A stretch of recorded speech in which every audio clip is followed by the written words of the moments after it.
अस्सलामु अलैकुम रहमतुल्लाहि व बरकातुहू। दोस्तों, इस वीडियो को देखिए। एक गुनहगार इंसान भी अगर सच्चे दिल से तौबा करता है तो अल्लाह रब्बुल इज़्ज़त उसको माफ़ करता है।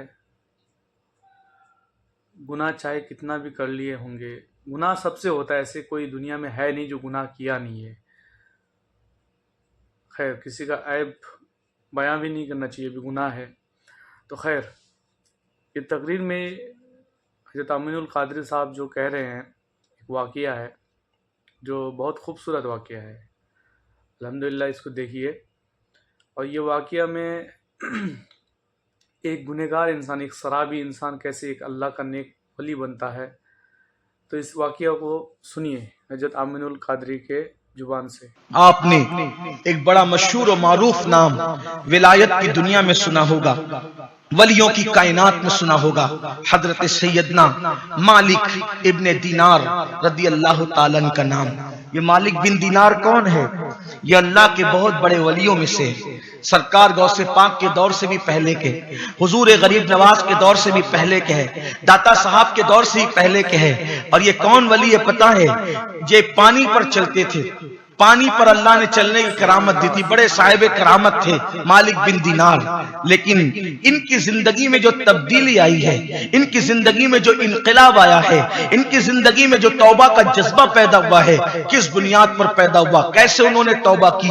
लोग मेरे नौजवान ये समझते हैं मौलाना हम तो गुनहगार है, अब हम क्या पलटे, हम क्या करें। ये ऐसी कुफ्र वाली सोच नहीं होना चाहिए। अल्लाह की रहमत से मायूस हो जाना ये कुफ्र है। इसलिए इस तरह नाउमीदी की बात न करो, मायूसी की बात न करो।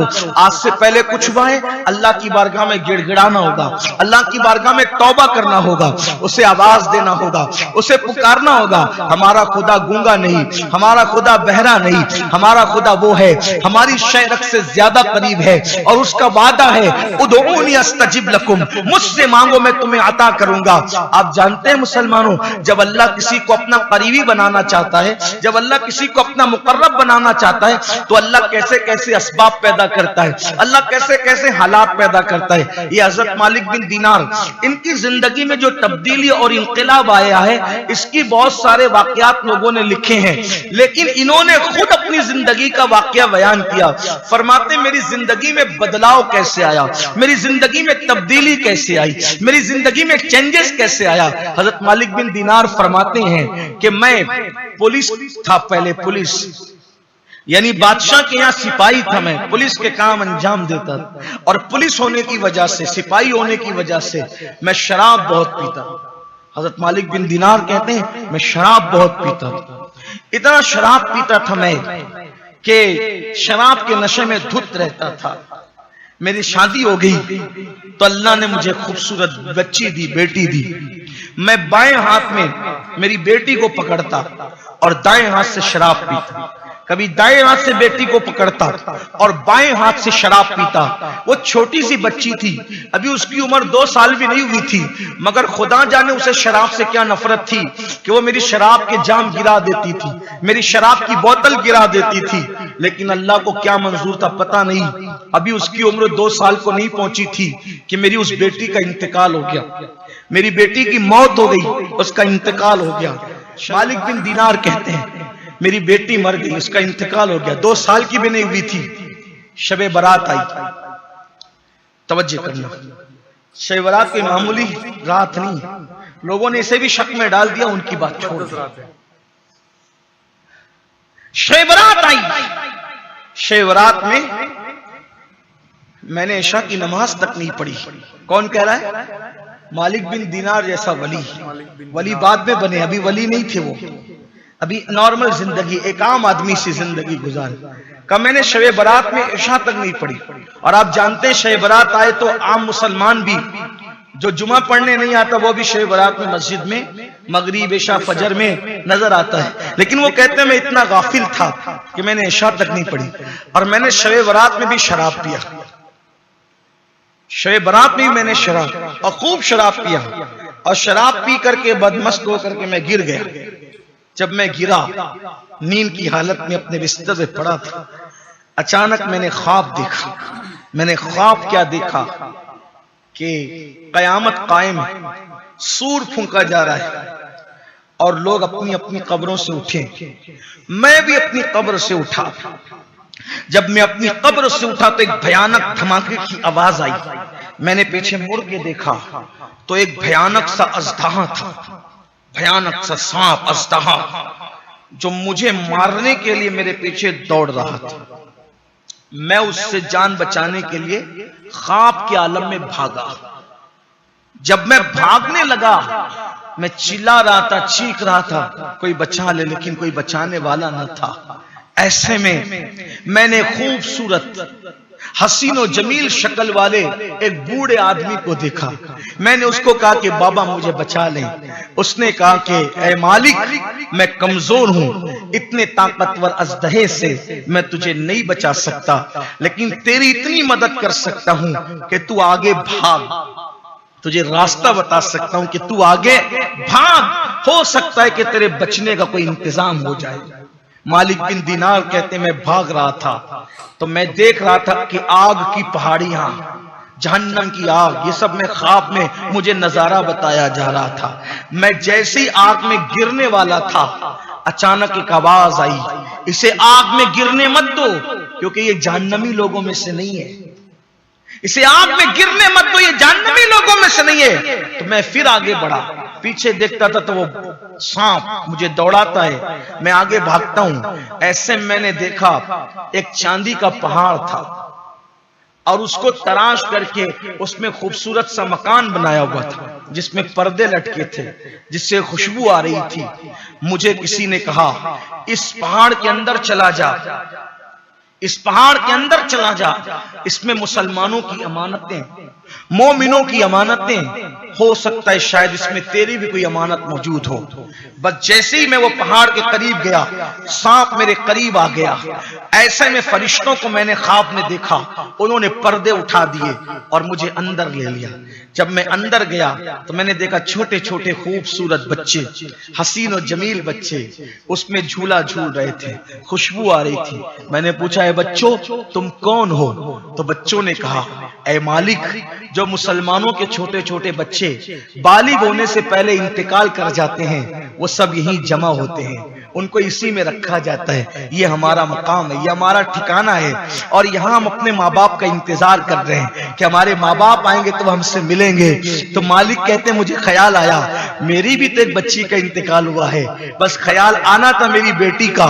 तो मैंने देखा एक सोने के झूले में मेरी बेटी भी झूल रही थी। उसने मुझे देखा, कहा अब्बा, बाबा, ये कह करके वो दौड़ करके आई और लिपट गई, और लिपट करके मेरी गोद में वैसे ही बैठ गई जैसे जाहिरी में वो मेरी इंतकाल से पहले मेरी गोद में बैठती थी। और फिर उसने कहा अब्बा कब तक शराब पियोगे, अब्बा कब तक पाप करोगे, अब्बा कब तक अल्लाह की नाफरमानी करोगे, अब्बा वो वक्त नहीं आया कि आप पलट जाएं, अल्लाह की बारगाह में तौबा कर ले, उसकी बारगाह में माफी मांग ले, अब्बा अल्लाह माफ करेगा, शबे बरात है आज, अल्लाह माफ करेगा, अब्बा आप तौबा कर ले, कब तक शराब पिएंगे, खुदा को कब तक नाराज करेंगे। मालिक बिन दिनार कहते हैं मैंने अपनी बेटी को अपने करीब पाया, मुझे सुकून मिला। मैंने मेरी बेटी से पूछा बेटी वो सांप कौन था जो मुझे दौड़ा रहा था? मेरी बेटी ने कहा अब्बा वो आपका बुरा अमल है जिसको अल्लाह ने सांप की शक्ल में दिखाया।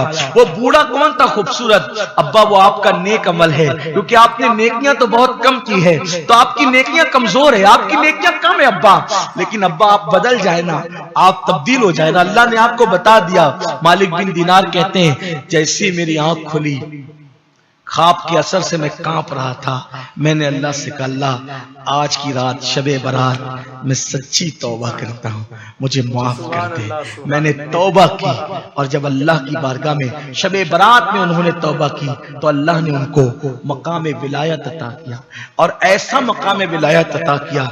एक मर्तबा कश्ती में सफर कर रहे थे तो किसी का कीमती मोती चोरी हो गया। एक बार कश्ती में सफर कर रहे थे, किसी का कीमती मोती चोरी हो गया, तो किसी ने इल्जाम लगाया कि यही अजनबी है, इसी ने चुराया होगा। इसी ने चुराया होगा। अल्लाह अकबर। हजरत मालिक बिन दीनार आसमान की तरफ देख के कहते हैं, मौला जब तक पापी था तो लोग इतना डरते थे कि कोई इल्जाम नहीं लगाते थे, अब नेक बन गया तो लोग मुझ पे चोरी का भी इल्जाम लगाने लगे। तो उस वक्त मालिक बिन दीनार ने दरिया ही में आवाज लगाई, ए दरिया की मछलियों, किसी का मोती चोरी हो गया है, तुम लौटा सकती हो?